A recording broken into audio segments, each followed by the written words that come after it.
Mga kaibigan, may good news para sa lahat. Kung gusto nyo nga makabasa ng mga balita tungkol sa Mindanao, wala nang iba kundi ang Mindanao Examiner newspaper. Mindanao ang sirkulasyon, Mindanao ang balita. Ang Mindanao Examiner sa Basilan, Sulu at Zamboanga. Gumawa na rin ito ng mga independent films at ABP, audiovisual presentation, at may photography at video services pa. Bisitahin po natin ang kanilang website sa MindanaoExaminer.com o tumawag sa 9925480. Marami pong salamat. Kaya natin to.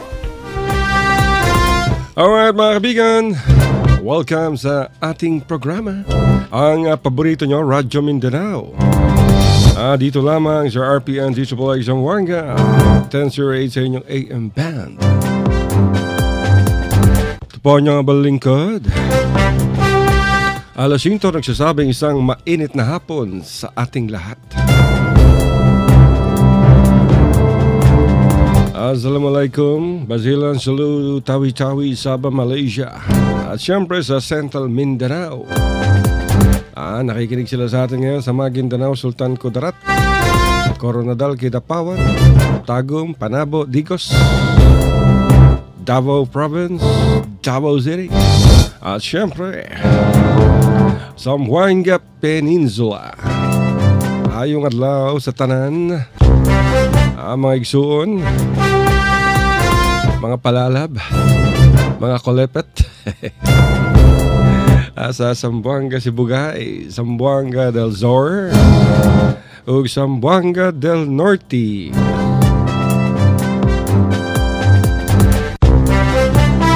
Oy mga kaibigan, grabe.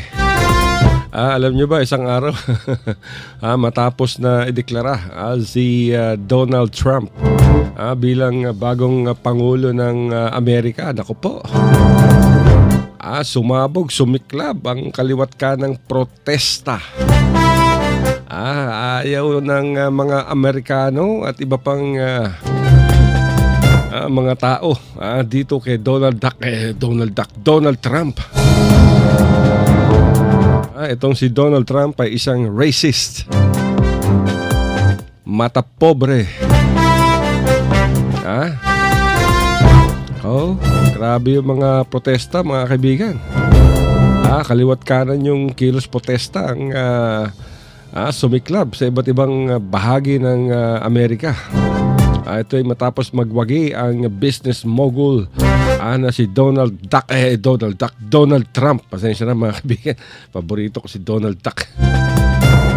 Aramihan sa mga nagpo-protesta ay mula sa California. Nag-walk out ay yung maraming mga estudyante sa kalagitnaan ng kanilang klase. At nagtungo sa Los Angeles City Hall sa labas.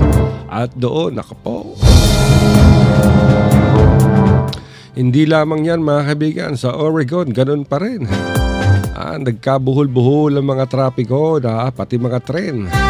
Dahil sa mga demonstrador. At hindi lamang, maging sa Washington. Nagtipon-tipon mga kaibigan sa labas ng Capitol Hill. Sa Washington ng mga protesters. Ganon din mga kaibigan sa Pittsburgh. Hanggang kailan kaya to? Ang mga nagpo-protesta halo-halo. Merong puti, merong itim, merong Latino, meron mga Asiano. Talagang matindi.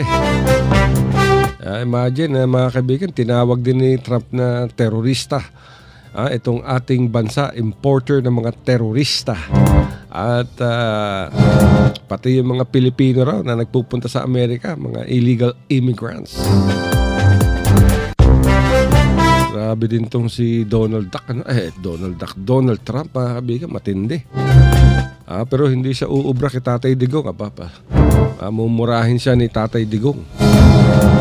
Imagine mga kaibigan, grabe bunganga nitong si Trump. Hindi lang siya talagang racist tong itong negosyanteng ito mga kaibigan. So, mayaman kasi, super yaman Kaya ang tingin niya sa lahat at laruan, basura. Pati yung Miss Universe, diba? Tatandaan niya, sinabi niya na napakataba daw na hindi dapat maging Miss Universe. At pinag-workout niya sa harapan ng maraming tao.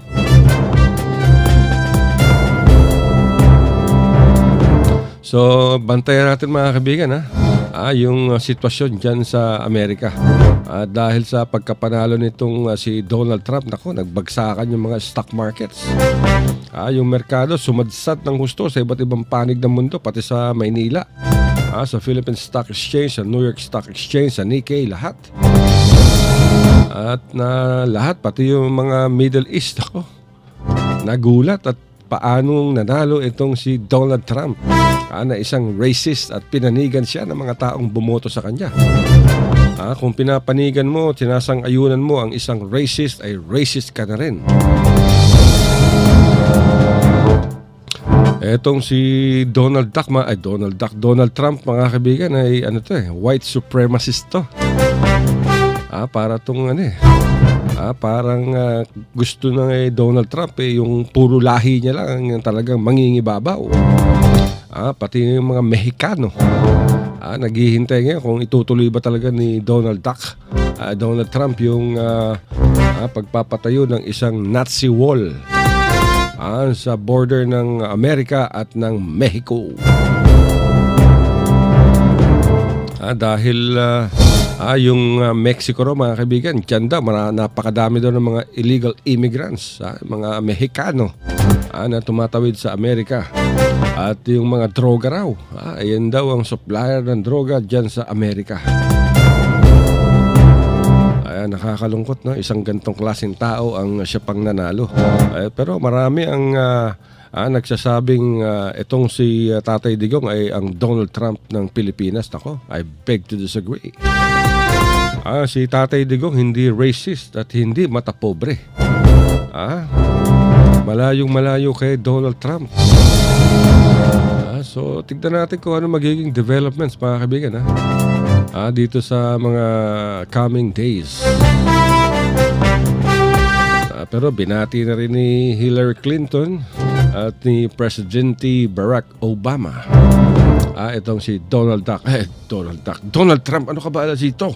Sabi na nga Donald Trump, Donald Duck ng Donald Duck dyan, dakdakin kita dyan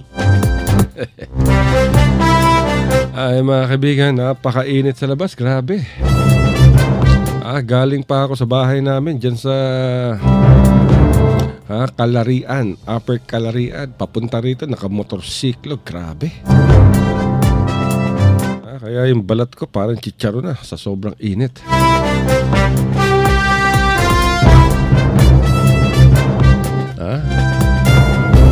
Pati sa studio, mainit. Wala bang payong sa studio?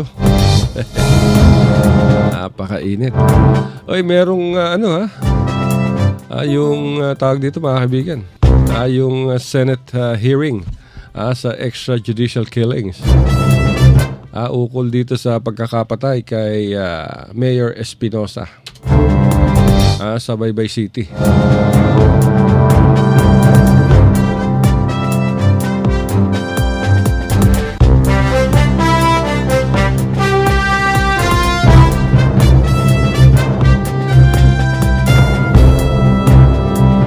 Talagang nagkakasabit-sabit yung CIDG sabi nga si Senator Manny Pacquiao, inatake ng high blood pressure mga kaibigan. Tumaas yung pressure ng dugo nitong si Manny Pacquiao. Sabi niya mahirap paniwalaan yung sinasabi ng mga CIDG na talagang nagkaroon ng shootout. Imagine mga kaibigan, hindi pa nagkakaroon ng barilan, tumawag na kagad yung CIDG sa Soko.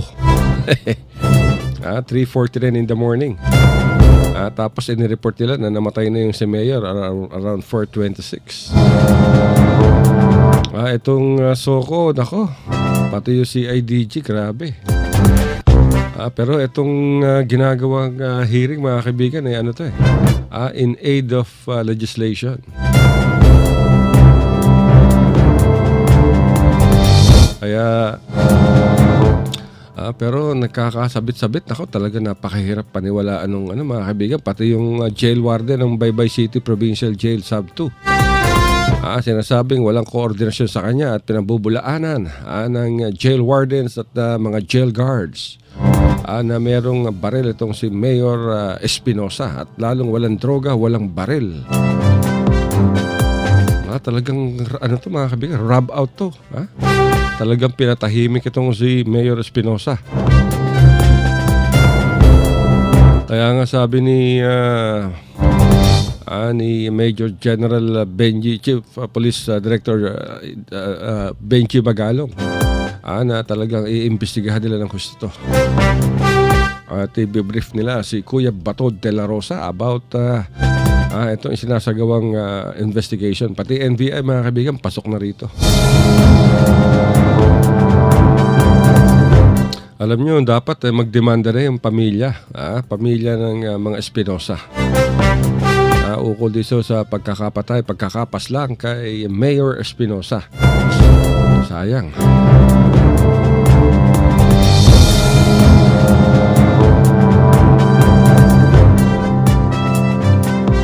Problema kasi dito ng pamahalan, mga kaibigan, dapat itong DOJ.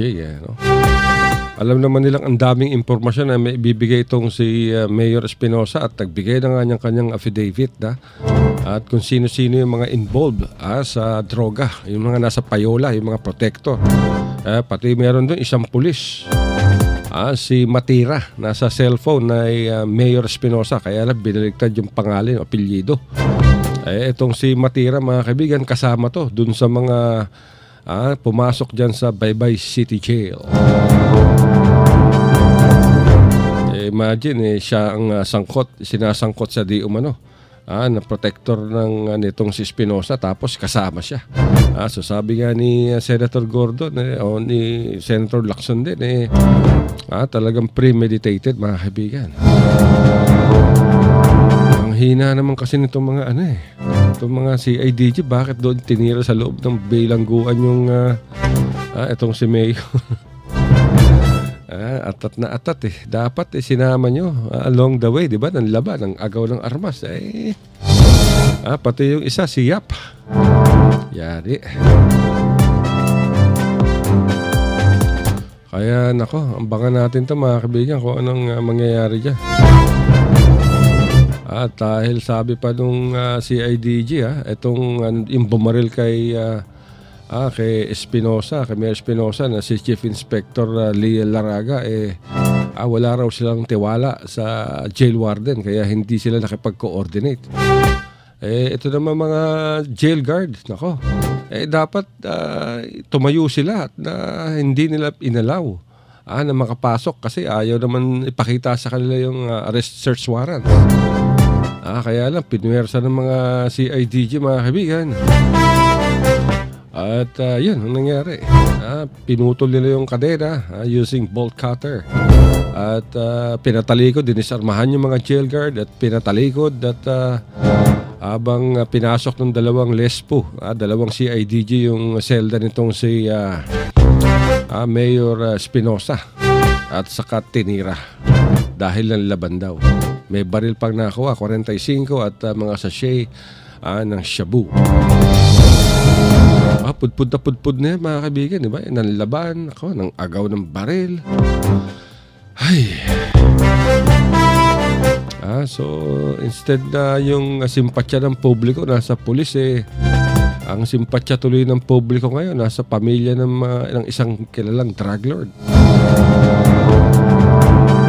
Kaya yun ang problema dyan, mga kaibigan. Merong mali.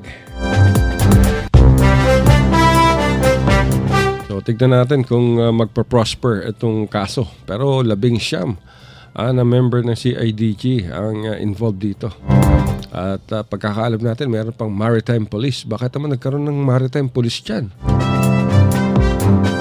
Kung talagang may baril itong si Espinosa ng laban, bakit hindi sinampahan ng kaso ng CIDG, yung jail warden? Sa kapabayaan. At para nakapasok yung baril. Although ini-insist naman talaga, mga kaibigan, na walang baril, sabi ng jail warden, at walang koordinasyon. Yung jail warden, dati ring pulis to mga kaibigan. Kaya sabi niya, hindi uubra sa akin yan, script ninyo.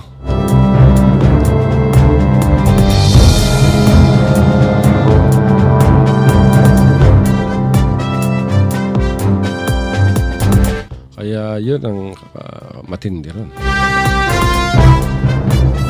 Anyway, bukod sa Senate hearing mga kaibigan, Senate inquiry, dito sa pagkakapaslang kay Mayor Espinosa, nagkakagulo pa rin sa Maynila. Sabi ng mga maraming naging biktima ng martial law, na itong si Marcos is no hero at hindi dapat ilibing sa libingan ng mga bayani. Yung Google mga kaibigan, yung Google Map, nabago yung pangalan ng libingan ng mga bayani, na-hack. At nakalagay doon ang ginawa nilang libingan ng mga bayani at isang magnanakaw. Ay nako, imagine, kita niyo mga kaibigan na pag ang isang tao ay napakasama, kahit patay ka na, minumura ka pa rin, di ba? Yan ang sinasabi natin sa mga mayayaman, pinapaalahanan ko kayo na habang buhay kayo, habang naliligo kayo at lunod na lunod sa kasiyahan at sa inyong yaman, dapat maging mabuting tao kayo, para pag namatay kayo, hindi kayo minumura. Yung mga mayayaman na may mga malaking kumpanya, alagaan ninyo mga empleyado ninyo, pasweldohin ninyo ng naaayon sa batas. Hindi dyan sa Zamboanga City, at hindi lang sa Zamboanga City, sa buong bansa, itong mga kapitalista matindi ang dumiskarte. 296 na yung sweldo ngayon, pinapasweldo 200, 150, 100, nako. Lalo na yung mga may-ari ng mga tindahang nagbebenta ng mga palsipikadong produkto, yung mga Chino, yung mga Taiwanese. Zamboanga, daming ganyan. Yung mga tinatawag nilang Chinamen. Hindi yung lugar dyan sa China, kundi Chinamen. Hindi yung Chinamen Square. Hanggang ngayon mga kaibigan, sumisweldo 140, 120. At hindi naman magawa ng paraan to ng Department of Labor and Employment. Gusto natin makakausap. Tawagan nga natin na PA si Engineer Despalo. May tatanong tayo kung available siya. Itanong natin yung katayo. Ang dami natin natatanggap na reklamo dito sa Radyo Mindanao mga kaibigan. Yung kalsada, bako-bako, wasak-wasak. Hindi natin alam kung ang bansag na nga nila, Zamboanga, Asia's dilapidated road city. Dahil lahat ng kalsada, bako-bako, wasak-wasak. Yun dyan lamang sa harapan ng dyan, sa ano ba yan? Kampaner ba yan? Kasi simento lang, nako, kita nyo mga kaibigan, wasak na yung kalsada. Imagine yung napakaayos na kalsada, winasak lang buong kalsada. Dahil may mga may mga cracks. Instead na espaltohan nila, winasak. Winasak ng hinayupak na DPWH. At pagkawasak nila, sa kanila sinimentohan ng bago. Ngayon, ano nangyari? Sira na naman. Sino ba yung contractor na gumawa ng kalsada niya? Grabe. Dapat ma-penalize yan mga kaibigan. Kung meron kayong time, pasadahan ninyo yung kampaner. Mula dyan sa may simbahan hanggang dito sa may intersection. Meron dyan mga bahagi ng bagong kalsada na wasak na. Makikita mo na yung mga graba. Yan ang problema sa DPWH. Maayos yung kalye, instead na lagyan ng asfalto, ginigiba nila upang sementohan ng bago. After a year, sa kanila lalagyan, papatuan ng asfalto. Papatuan mo rin pala ng espalto. Sana hindi mo na giniba yung kalsada. Espalto na lang nilagay mo. Pati mukha mo, lagyan mo ng espalto, di ba mga kaibigan?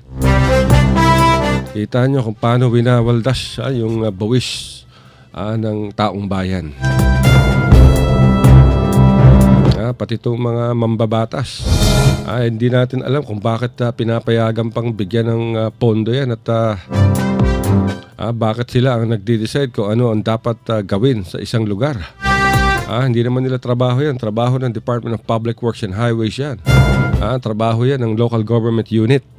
Ang trabaho ng mga mambabatas ay gumawa ng batas. Wala nang iba. Wala tayong number ni Despalo.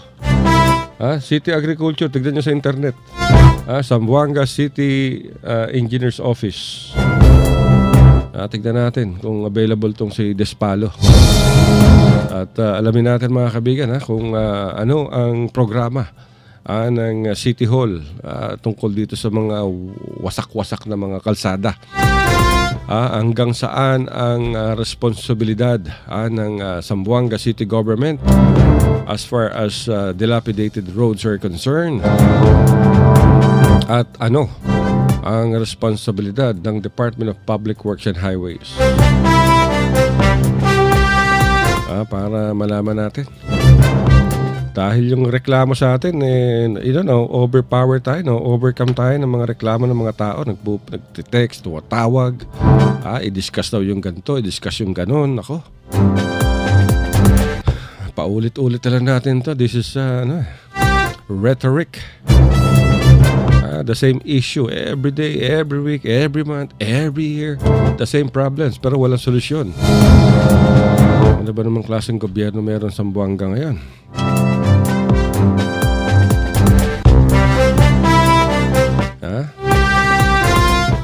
Isa sa mga nirereklamo, yung kalye ng Falcatan. Falcatan Toribio. Nako.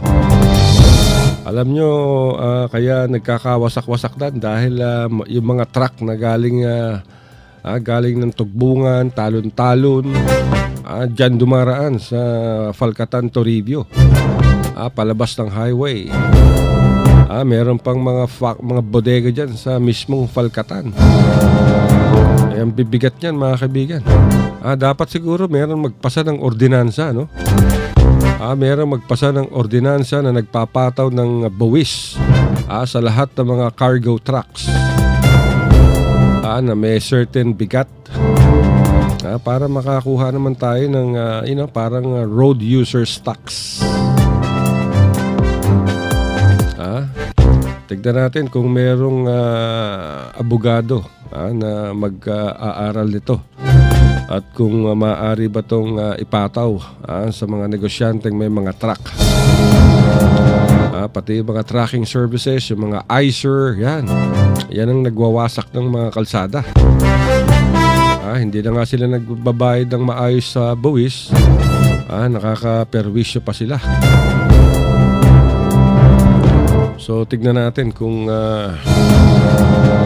merong mag-aaral nito at maaari bang magpasa ng ordinansa ang City Council upang ma-introduce ang isang batas, bill na magpapataw ng buwis. Yung buwis na makukolekta ng mga bawat barangay ay gagamitin sa pag-repair ng kalsadang wasak sa kanilang lugar. Pati na rin yung Barangay City Council, Barangay Council and City Council. Tignan natin kung paano yan.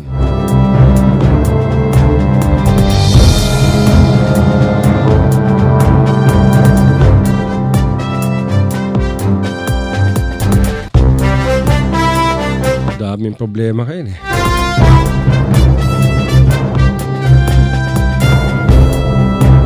Diba? Ang daming problema na sa Zamboanga. Andiyan ang basura.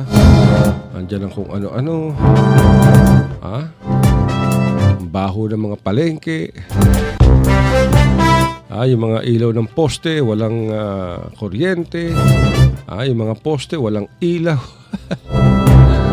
Meron pang isang ilaw dyan sa may Don Toribio. Sino kayang bobong gumawa ng mga kaibigan? Alam nyo ba para magkaroon ng kuryente yung isang ilaw dyan? Dyan lamang sa labas ng LM Metro Hotel. Yung alambre, ipinulupot ba naman sa posteng bakal? At para maikonekta doon sa ilaw. Kung nabakbak pala, nabulok pala yung plastic ng kuryente at nagkaroon ng ground, kung sinong humawak to sa posteng bakal, di na kuryente. Buti sana kung yung gumawa nun siyang makakahawak ng makakahawak nitong poste. Punta kayo dyan sa may Toribio. Dyan sa may labas ng LM Metro Hotel. Merong isang poste dyan. Makikita niya yung kuryente kinuha sa labas at ikinonekta sa ilaw, pero yung wire ipinilupot mismo sa poste. Hindi sa loob kundi sa labas. Ipinilupot sa labas ng poste. Kita-kita niya pa yung connection. Tapos dyan naman sa Don Alfaro, nako. Dyan banda sa may Tanglaw, yung eskwelahan, yung TAEX. Ang daming mga poste dyan, nakatagilid na. Akala mo nasa Italy, parang mga leaning tower, parang leaning tower of Pisa.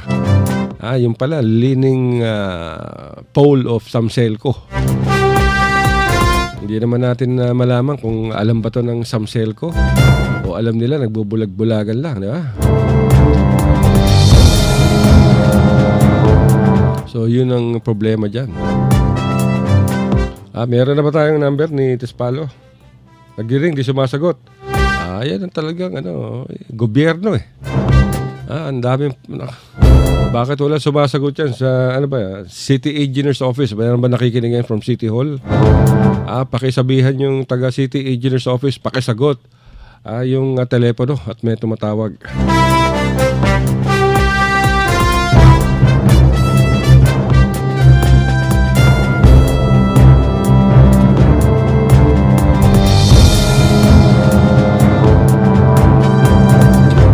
Uy, sagutin yung telepono! Busy ba yung mga tao dyan, Cafe Facebook? Wala rin. Anong number yan? Yan, may sumagot na. Imagine, 5 minuto bago sagutin. Pakihanap si Despalo. Si City Engineer Despalo.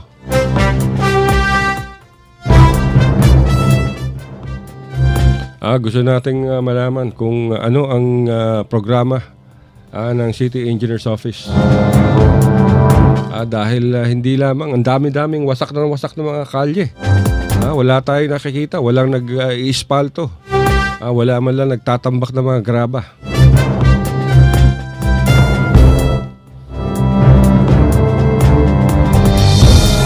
At mamaya tawagan din natin yung Department of Public Works and Highways sa Zamboanga City.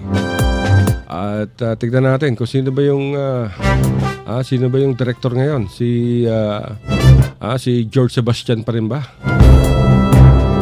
Alamin natin kung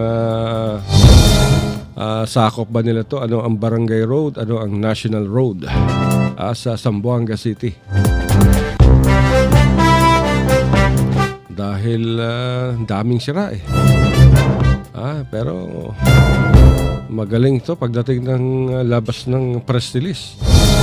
Yung latest press release nila last month nakalagay DPWH completes road to congest traffic in Zamboanga, Sibugay.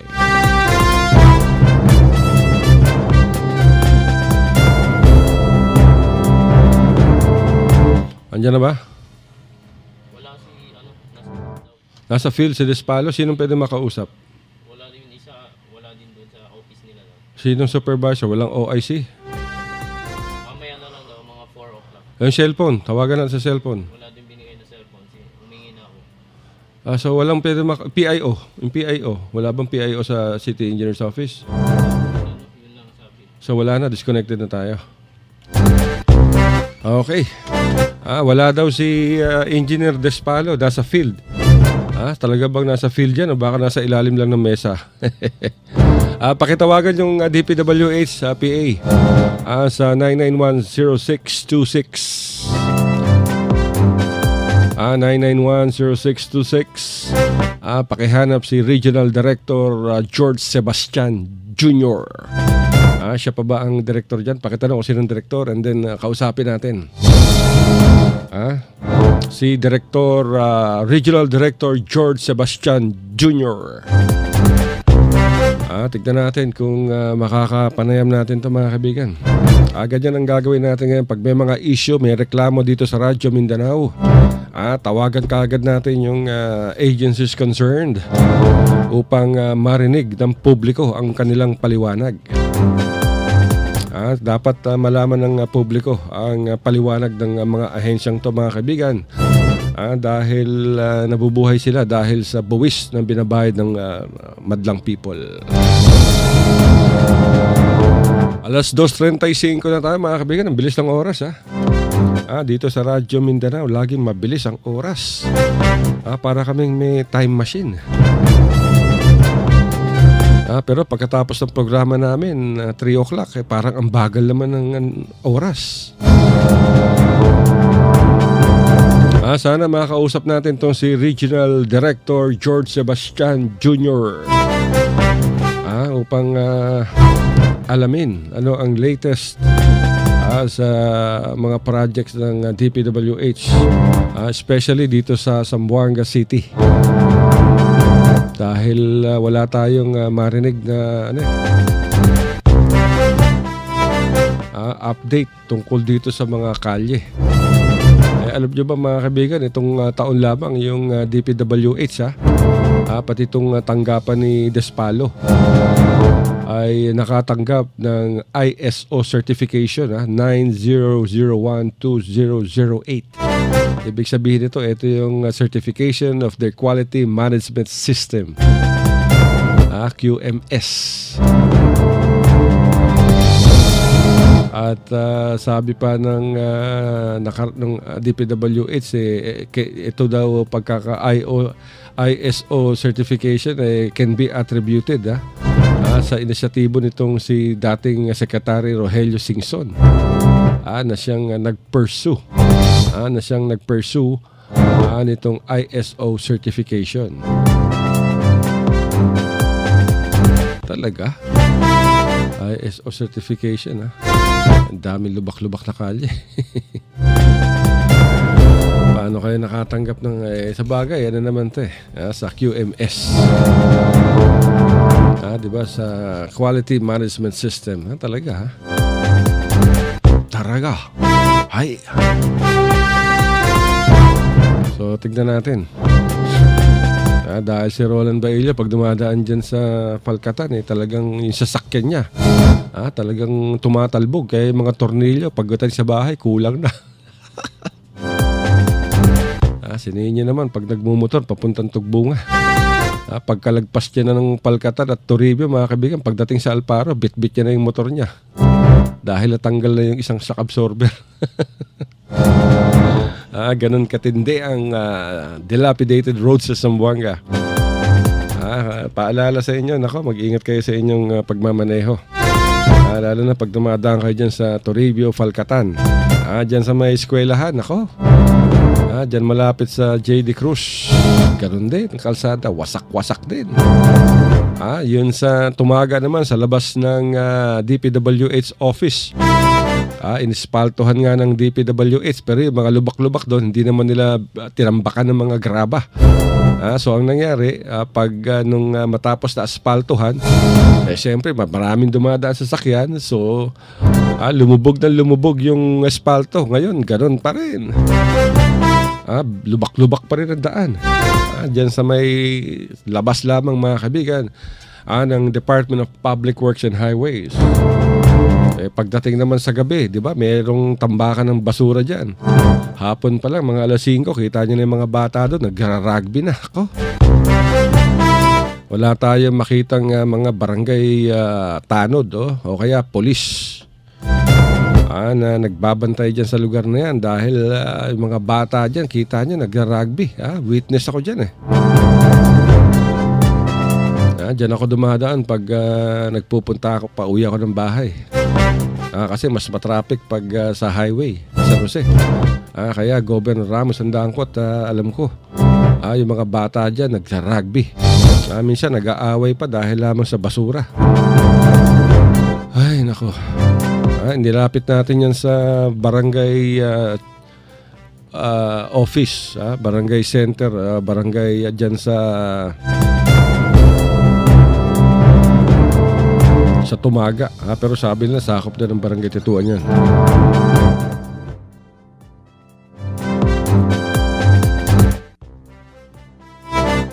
Wala na. Nasa field na naman daw si wala daw. Pinagpasa-pasahan na yung number itong si Director George Sebastian. Sino to? Si Solamillo, ano to? Engineer. Yan ang mga sa PWD. Wala siya. Wala rin. Ako. Pakihanap si ito. Pakikuha yung pangalan ng Assistant Regional Director. Si Kaya Mombao Dia. Telephone niya 985-0971.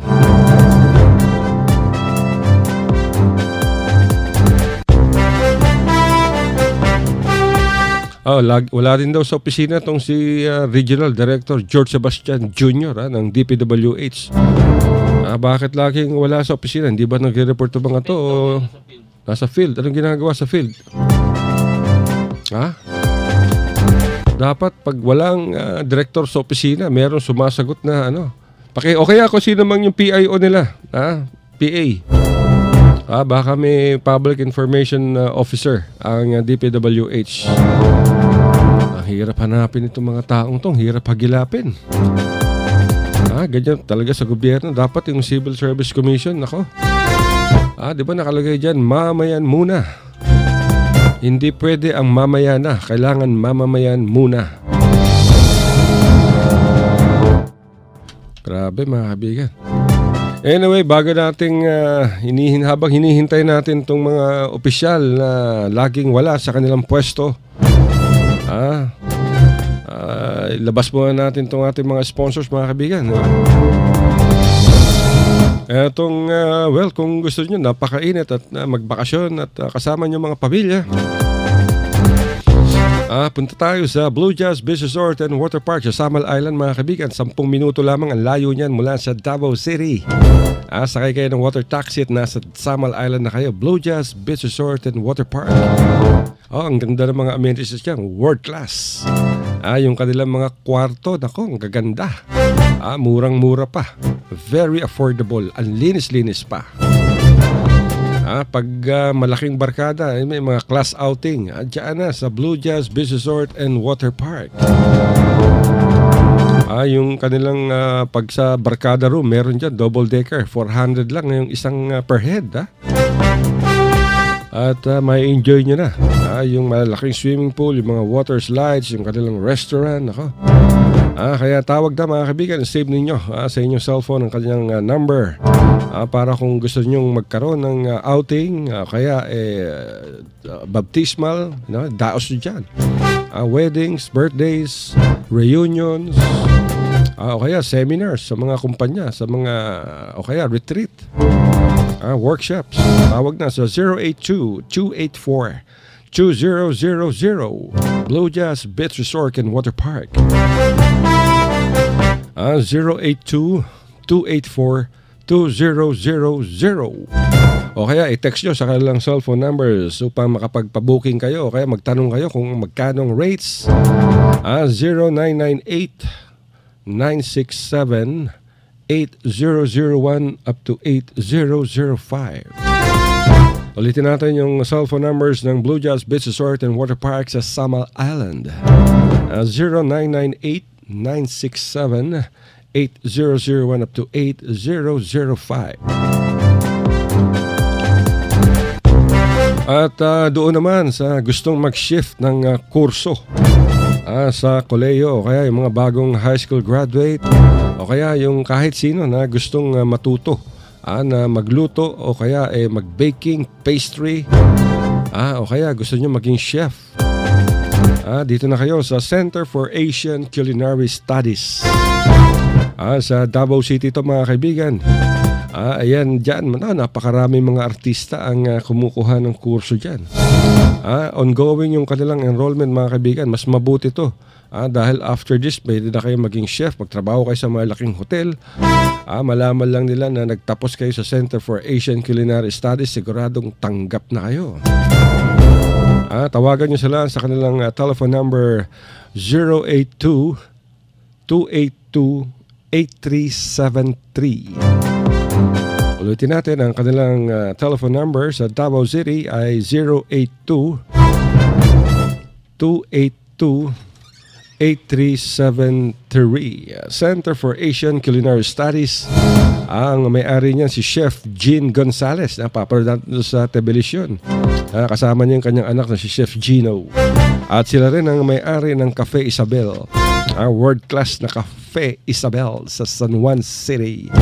Tawag na 082-282-8373. Kung gusto ninyong matuto at maging chef, Center for Asian Culinary Studies, mas better kaysa sa HRM. HRM, pagkatapos nyo, mag-intern kayo dyan, ang binibigay sa inyong trabaho, waiter, waitress.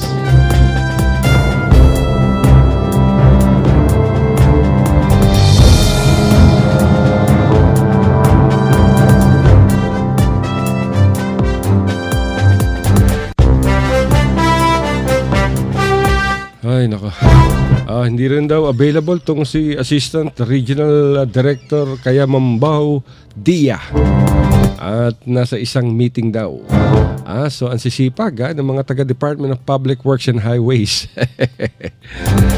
Si Despalo nasa labas. Basta engineer talaga, masipag ano. Basta mga engineer masipag. Anyway, kung hindi natin makausap sa telepono, bukas tawagan din natin ulito. Araw-arawin natin. Hanggang magsawa sila sa Katatago. Katatago? Coffee field visit pala. Alam nyo, pag nag-field visit to malayo kasi Western Mindanao ang sakop nila. Siyempre, bawat bisita niyan, mayroong mga per dime yan, di ba? Libre hotel, libre chibog, mayroon pang allowances. Pero mga kaibigan, tapos na naman yung ating programa. Yung ating sponsors pala, yung Mindanao Examiner Regional Newspaper. Available yan mga kaibigan sa iba't ibang newspaper dealers sa buong Mindanao. Hindi lang Zamboanga Cityhan, available yan sa key cities in Mindanao. Sa Davao City, ang dami-daming Mindanao Examiner Regional Newspaper. Mabibili nyo rin yan sa 7-Eleven stores sa Davao City. At siyempre sa Cotabato City, available din yan mga kaibigan. Problema, laging ubos ang dyaryo. Sa Islamic Center sa Quiapo, available din yan. Sa Cebu, available. Cotabato, San Pablo Coronadal, Kidapawan, meron. Pagadian, meron. Ipil, meron. Sa Sulu, meron. Basilan, meron. Pati Barco, meron. Mindanao Examiner Regional Newspaper. Kung ayaw nyo naman bumili, pwede kayong bumisita sa kanilang website sa MindanauExaminer.com. At mababasa ninyo ang kanilang mga balita, sari-saring balita. At mapapakinggan ninyo mga kaibigan yung ating broadcast. Itong broadcast na to ay naka-hook up sa Mindanao Examiner Regional Newspaper. Kaya ito maganda sa Radyo Mindanao mga kaibigan dahil meron kaming partnership with the Mindanao Examiner Regional Newspaper. So yung ating programa ay nasa website ng Mindanao Examiner Regional Newspaper. Punta lang kayo sa MindanaoExaminer.com and then hanapin ninyo yung ating broadcast under to mga kaibigan sa opinion. Dahil itong programa namin, opinion to. Komentaryo at opinion. Chismis. Mga walang kabuluhan. Nadaldalan. Tandaan niyo mga kaibigan, punta kayo sa MindanaoExaminer.com. At kung gusto niyo makita yung kopya ng dyaryo, nandiyan din sa MindanaoExaminer.com. Hanapin niyo lang yung editorial at makikita niyo yung buong kopya ng Mindanao Examiner Regional Newspaper. Pwede ninyong i-print, pwede ninyong i-forward sa inyong mga kaibigan. Kaya marami tayong mga kababayan ang nagbabasa sa MindanaoExaminer.com. Alam nyo ba yung hits ng MindanaoExaminer.com? 8 million hits a month. Wow! Ganun kalaki ang hits ng MindanaoExaminer.com. Pero mga kaibigan, nais namin magpasalamat sa lahat ng nakikinig sa atin. Oy, si Edo pala, munti ko na malimutan. Good afternoon pala kay Governor Toto Tan ng Sulu Province. Nakikinig sila sa atin ngayon. Yung mga staff niya every afternoon talagang nagte-text bago magsimula ang ating programa. At nakaantabay na raw sila. Magandang hapon po sa inyong lahat sa Sulu Province. Kay Governor Toto Tan sa Office of the Provincial Governor, sa kanyang Chief Photographer, si Al Francis Salinas sa kanyang PIO, ang masipag na si Bong Abing na walang ginagawang press release. At sa lahat na rin kay Vice Governor Norunisa Tan. Kanina pa ba? Kay Mayor Kirkar sa Hulo. At sa lahat sa buong lalawigan at sa buong Mindanao. Maraming salamat po mga kaibigan. Sa isang oras naman na pakikinig sa amin. At hanggang sa susunod na bukas, napakainit kayo. Ingat po tayo at baka ma-dehydrate. Ito po ang inyong bangling ko. Dalasinto po nagsasabing isang napakagandang hapon sa ating lahat. I love you, Mama. Chup chup.